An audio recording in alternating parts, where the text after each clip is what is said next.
শীতকালের একটি জনপ্রিয় ফুল গ্ল্যাডিওলাস। গ্ল্যাডিওলাস এমন একটা ফুল যেটা প্রত্যেক বাগানে করা দরকার। খুব সহজে হয়, লো মেনটেনেন্স, শুধুমাত্র বীজ বসিয়ে দিলেই চলবে, কোনো যত্ন নেওয়ার দরকার নেই। যারা অফিস করেন বা পড়াশোনা করেন বা ব্যবসা করেন তাদের অনেক সময় গাছের প্রতি বিশেষ যত্ন নেওয়া হয়ে ওঠে না, তাই তাদের জন্য সবথেকে আদর্শ গাছ হয়ে ওঠে এই গ্ল্যাডিওলাস ফুল গাছগুলি। এগুলি মোটামুটিভাবে যদি একবার বসান তো আপনার সাথেই থেকে যাবে গোটা জীবন, কারণ এইগুলো বীজ মাল্টিপ্লাই হতে থাকে প্রতি বছর এবং একটা বীজ থেকে দুটো তিনটে এরকম করে বীজ হতেই থাকবে, আর আপনার বাগানে গোটা বছরই ধরতে গেলে ফুল ফুটতে থাকে যদি পরিচর্যাটা অল্প বিস্তর আপনারা জানেন বা নিতে পারেন। তো আমরা শীতকালে দাঁড়িয়ে গ্ল্যাডিওলাসের বীজ বসানো থেকে শুরু করে সম্পূর্ণ পরিচর্যার ভিডিও তোমাদের দিতে রয়েছি, একটা একটা করে ভিডিও রয়েছে। আমি গত এক মাস ধরে তোমাদের এই ভিডিও দিয়ে আসছি, দুটো গ্ল্যাডিওলাসের ভিডিও দেওয়া হয়েছে ইতিমধ্যে। তারপর আজকের যে ভিডিওটা, এটা অনেকটাই সাহায্য করবে গ্ল্যাডিওলাস গাছগুলো যখন বড় হয়ে গেছে এরকম অবস্থায় ফুল নিয়ে আসার জন্য। গ্ল্যাডিওলাস আমরা প্রত্যেকেই ছাদ বাগানের মধ্যে অনায়াসে করতে পারি।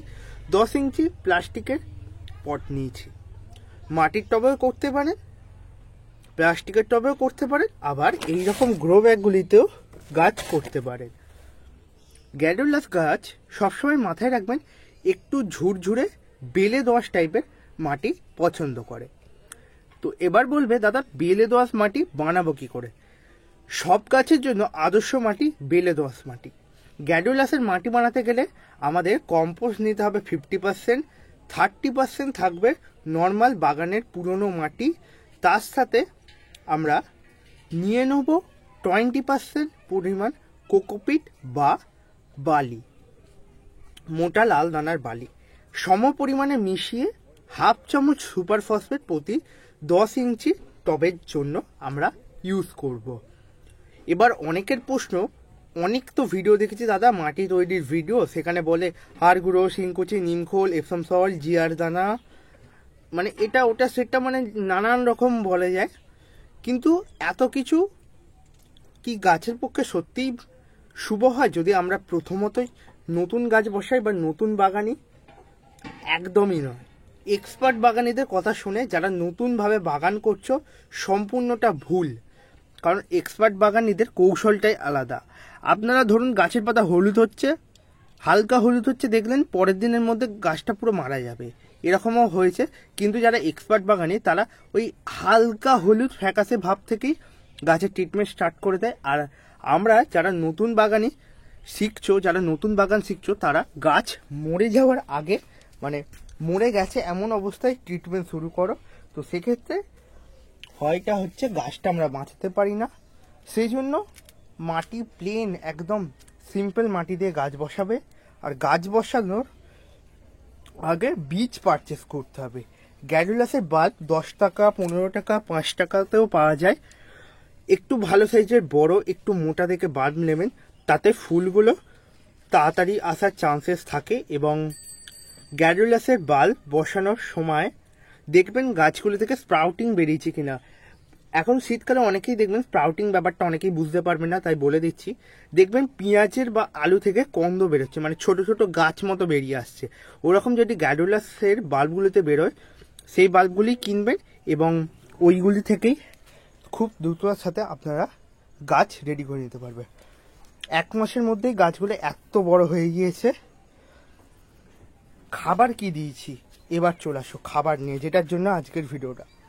2বার দিয়েছি সর্ষের খোল ভেজা তরল সার, 1বার দিয়েছি সবজি পচা তরল সার, আর 1বার দিয়েছি ডিএপি। এই 4টে খাবার দিয়েছি একবার একবার করে, ব্যাস। আর কিচ্ছু খাবার দিইনি। 1 মাসের মধ্যে 4বার খাবার দিয়েছি, 1 সপ্তাহ করে ব্যবধানে। আর কিছু খাবার দেওয়া হয়নি, একদম ফুল সানলাইটে ওপেন থাকে গাছগুলো। আর এখন আমরা গাছে খাবার দেবো। কি খাবার চলুন দেখে নেওয়া যাক। প্রথমত বন্ধুরা, আমি যে খাবারটা তোমাদের এখন দিতে বলবো এটা শীতে সমস্ত গাছেতেই আমরা অল্প বিস্তর প্রয়োগ করব। সেটা হচ্ছে এনপিকে 10-26-26 1 চামচ নিলাম। দুটো 10 ইঞ্চি টবে হাফ হাফ করে দিয়ে দিচ্ছি। 1 চামচ মানে হাফ চামচ পরিমাণ দেবেন। মিনিমাম 15 থেকে 20টা দানা এরকম 10 ইঞ্চি টবের গাছের জন্য এনাফ। আর কি খাবার দেবেন? আর কিচ্ছু খাবার নয়। এবার গাছগুলো আমাদের রেজাল্ট দেবে, মানে ফুল দেবে। ঠিক এই অবস্থাটা বা এই সারটা প্রয়োগ করবে যতক্ষণ না গাছে ফুল আসছে। প্রতি সপ্তাহে একবার করে দিতে থাকবে এই খাবার। পাশাপাশি চলবে লিকুইড খাবার, যেরকম রয়েছে সর্ষের খোল ভেজা বা সবজি পচা তরল সার। এই খাবারগুলো ঘুরিয়ে ফিরিয়ে তোমরা দেবে প্রতি 1 সপ্তাহ ব্যবধানে। অনেকের এখন প্রশ্ন, দাদা এখন কি আমরা গাছ বসাবো না বাল্ব বসাবো? এখন সব থেকে ভালো আপনারা একটা কাজ করবেন, দেখবেন ছোট্ট ছোট্ট গ্রো ব্যাগে, এইরকম মতো গ্রো ব্যাগের মধ্যে গাছ রেডি, বাল্ব বসানো গাছ আপনারা পেয়ে যাবেন। সেই গাছই আপনারা কিনে নিয়ে এসে বসাবেন। কারণ নতুন যখন আমরা গাছ বসাবো এবং সেই বাল্ব বসানো, আমরা যখন নতুন বাল্ব বসাবো সেটা অন্তত পক্ষে গাছে কনভার্ট হতে, এত বড় সাইজের গাছ হতে 1 মাস টাইম লাগবে। আপনারা যতই খাবার দিন, যতই যাই করুন, 1 মাস টাইম লাগবেই। আর ডিসেম্বরের মিডিল হয়ে গিয়েছে, এখন যদি গাছ বসান তাহলে জানুয়ারি এন্ড হয়ে যাবে, ফুল আসতে তখনও বাকি থাকবে। তাই আমাদের এখন গাছ নিয়ে এসেই বসানো সব থেকে ভালো দরকার। এবার অনেকের মনে প্রশ্ন, দাদা গাছ বসালাম, টবেও ঠিকঠাক বসালাম, মাটিও ঠিকঠাক রেডি করলাম, খাবারও ঠিকঠাক রেডি করেছি, গাছে প্রপার নিউট্রিয়েন্ট পাচ্ছে গাছ, তো মোটামুটিভাবে ফুল আসতে কতদিন টাইম লাগবে? গাছ বসানো অন্তত পক্ষে 1 মাস থেকে 1.5 মাস, মানে 30 দিন থেকে 45 দিনের ভেতরে গাছের ফুলের স্টিক চলে আসবে। আর এর ফুলগুলো খুবই অসাধারণ হয়।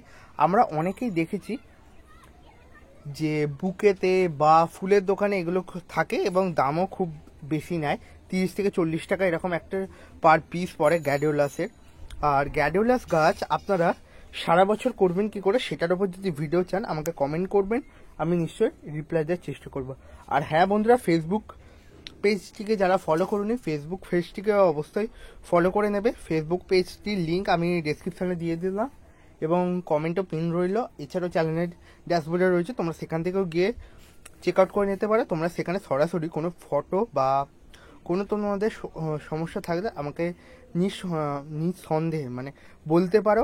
আমি যতটা সম্ভব তোমাদের হেল্প করার চেষ্টা করব। আর তোমাদের কোন টপিকের ওপর ভিডিও চাই সেটাও বলে দিও, যতটা সম্ভব আমি তোমাদের সেই টপিকগুলি কভার করার চেষ্টা করব। গাছ বসানো হয়েছে, এবার গাছে জল দিয়ে দেবে। গাছে খাবার দেওয়া হয়েছে, জল দিতে হবে। গাছ বসিয়েও জল দেবে, গাছ খাবার দেওয়ার হলেও জল দেবে। আর যারা এখনও গার্ডিয়ান বাংলাকে সাবস্ক্রাইব করোনি, প্লিজ সাবস্ক্রাইব করে নেবে এই রকমের ভিডিও দেখার জন্য। আজ চললাম, আবারও চলো নতুন ভিডিও নিয়ে।